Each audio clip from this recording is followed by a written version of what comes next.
Welcome, Whisky Aficionados, to review number 70. Getting through them now, eh? Make sure you subscribe before we get into it. But today we're going to look at a local distillery in Christchurch, Lawry's Workshop Whisky. Thank you to Brad Garrett for sending this in. Really appreciate it, mate. I wouldn't have seen these myself, so I do appreciate that. This is a father and son team down in Christchurch, Doug and Anthony, and they've obviously got a great passion for making whiskey. I've got two samples here today. One is the New Zealand single malt at 46%, and one is the Manukau smoked New Zealand single malt, also 46%. All right. The distillery uses locally grown barley. I'd say it's Gladfields, I imagine. They use partisan water, so you've got great local ingredients, great water, and a passion for whiskey. Should, in theory, produce some really, really good results. That's the little label that came with the thing. I'm sure that was probably on the bottle, the original bottle. It's a no-age statement whiskey. It's fairly young, 2 or 3 years, I imagine. And it's been matured in a virgin French oak barrel. So I imagine that's going to be about a 50-litre barrel. Just simply because I know what's available in New Zealand. And if they're doing, you know, a smaller batch and shorter maturation times, that's more likely. Correct me if I'm wrong, I'm just guessing, guys, so it may not be the case.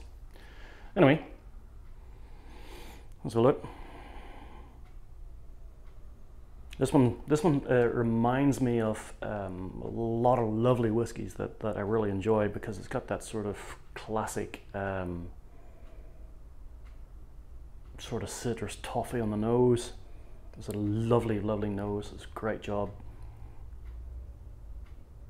Very nice. And taste.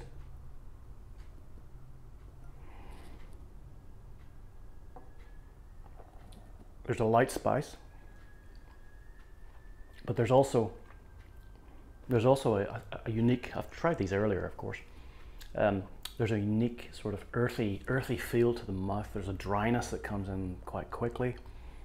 It's quite nice. It's a nice, unique sort of tasting whiskey, and the finish lingers a little bit, but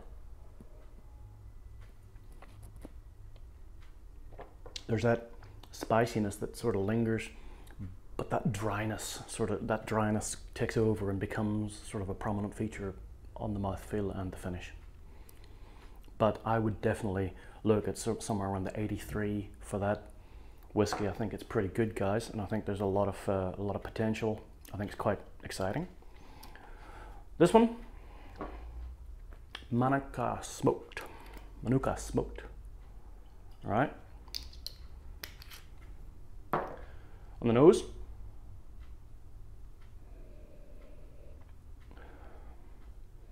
I still can't get much smoke off this, so there's not a lot happening on the nose here. Just not the same sort of impact that the single malt has. The whiskey itself, to me, there's a very light kick of smoke. It's not a lot. Needs more. In my head, it needs much more smoked barley in there. However, how do you know if you don't try, right? It's slightly nondescript. There's not a lot happening on the finish either. The spice has been sort of taken away a lot from, I think, the smoke. I'm not sure. It's definitely not definitely not as good. I'll give that somewhere around 78 points out of 100. And of course, hey, that's just my opinion, right? Who the hell am I? It's just an opinion. It's just what I think. What you get is going to be something totally different. You could be totally opposite. Okay, so just remember, this is just a bit of fun. I enjoy doing it. I enjoy getting the little samples, and I enjoy making the videos.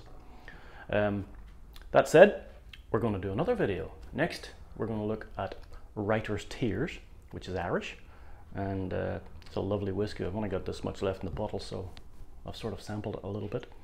But until then, I should say, well done to Lawrys. Keep it going, guys. This is good stuff. The Single malt whiskey, great. Keep it going, keep it coming. Sláinte. See you next time.